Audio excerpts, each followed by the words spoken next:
Good day, everybody. How are you today? Today, I want to talk about a very common term that we use, from rags to riches. It tells how a person comes out of a sense of poverty or out of actual physical poverty, and through all their hard work and effort and dedication, they become rich. So they go from the rags to the riches. Sometimes it's an inheritance. Sometimes it's a lottery win. There's lots of different ways to look at it. But usually it's referred to the amount of effort that someone puts in to change their circumstance. Well, one of the things that we do as people who have, again, come out of trauma, no, we're not going to, everybody does this. And we go from a state of riches, which is our inherent worth, our inherent value, our intrinsic illness, our authenticity, to a state of rags. And all of us do this at different times until we've healed and reincorporated those parts of ourselves that we have learned to shut down and to put in the shadows so that we fit in with our family and our community and our churches and our society. And the little bits of our authenticity get tucked away and tucked away and tucked away and tucked away. And we end up going from this state of the richness of our authenticity, of our true being, of our wholeness, of our inherent goodness, to putting little bits of ourselves away and away and away and tucking them down deep in the closet. And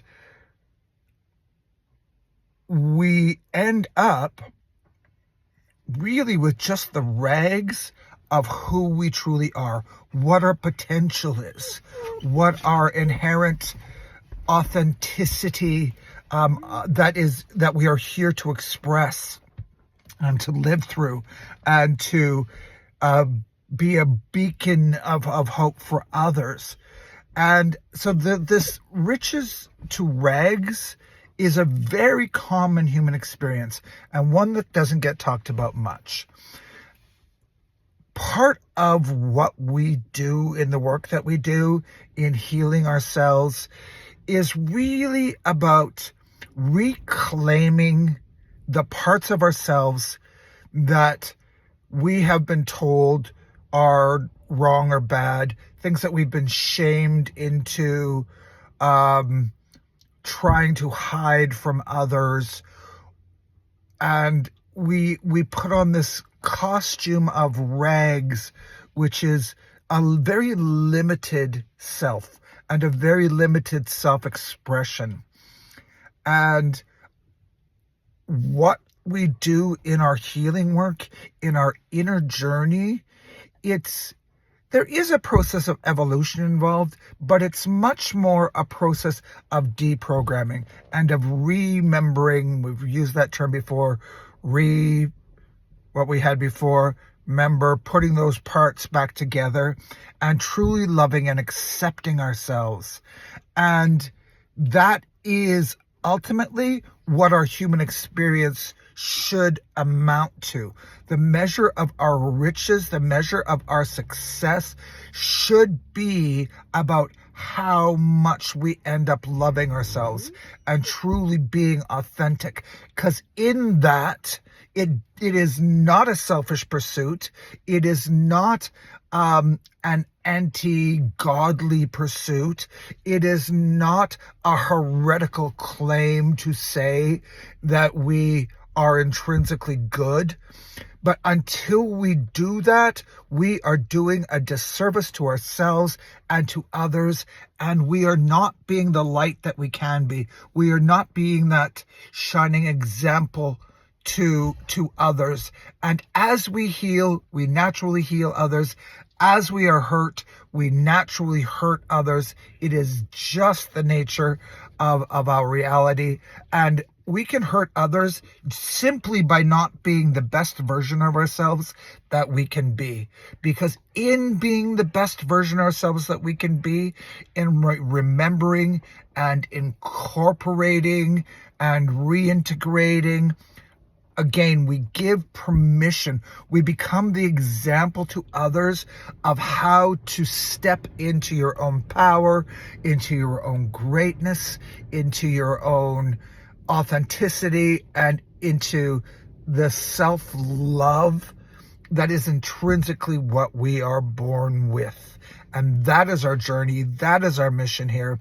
So I encourage you all to take a look at the rags that you are presenting to the world now, more importantly, to the rags that you're presenting to yourself, your negative self-talk, your limiting beliefs, the way we make ourselves small, thinking that will lift other people up.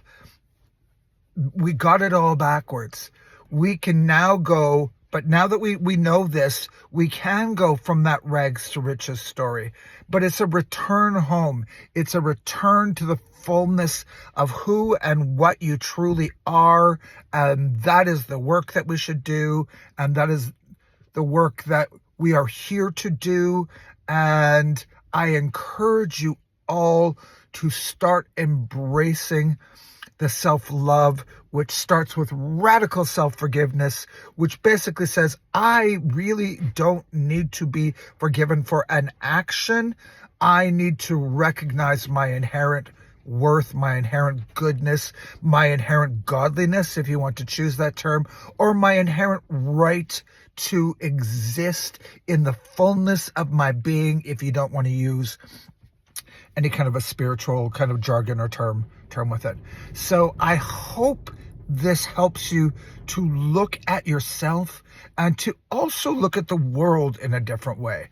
And when we get hung up on circumstances and situations or things that we see other people doing that we disapprove of or that we dislike or we feel are negatively directed towards us, when you are in your own state of power, there is not another force in the world that can really touch you at your core. And that does not mean shit doesn't happen, because shit does happen.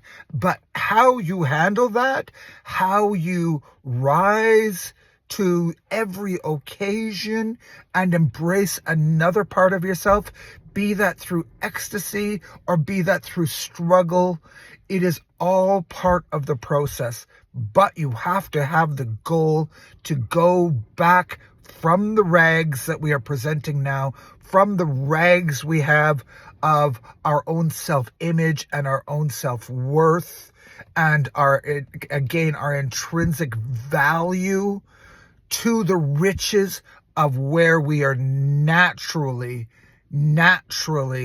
meant to be and where we really truly are. We just have to peel back the layers of junk. We have to take off the costumes that we wear to that we have worn to survive in a world that doesn't always seem accepting. But now we're in a position where you can truly step into your power and embrace that. It does take some work. It does take some effort. It does take, more than anything else, a willingness to prioritize your value in this regard and to recognize how rich you truly are on an internal level, where you not only get occasional glimpses of the wondrous human being that you are and the wondrous being that you are beyond our humanity, and start to get longer and longer periods of time where you sit in that, where you marinate in that, where you luxuriate in that. And that is my wish for you. That is my message for you today. And like always, I love you all sincerely very much. I hope today inspires you through either this message or just through looking at life, which is inherently good and beautiful, even in a world that is struggling and where there are challenges. There is always beauty underneath to be embraced, to be uncovered. And it's when we start embracing that beauty instead of fighting against the constant negativity, it's when we heal instead of wounding ourselves or wounding others. That is where the process begins. And I encourage you all again today to consider this message, to look around you in the world and see where you've accepted rags as opposed to the riches that you deserve, because it is inherently what you are. Much love. Have a great day. We'll talk soon.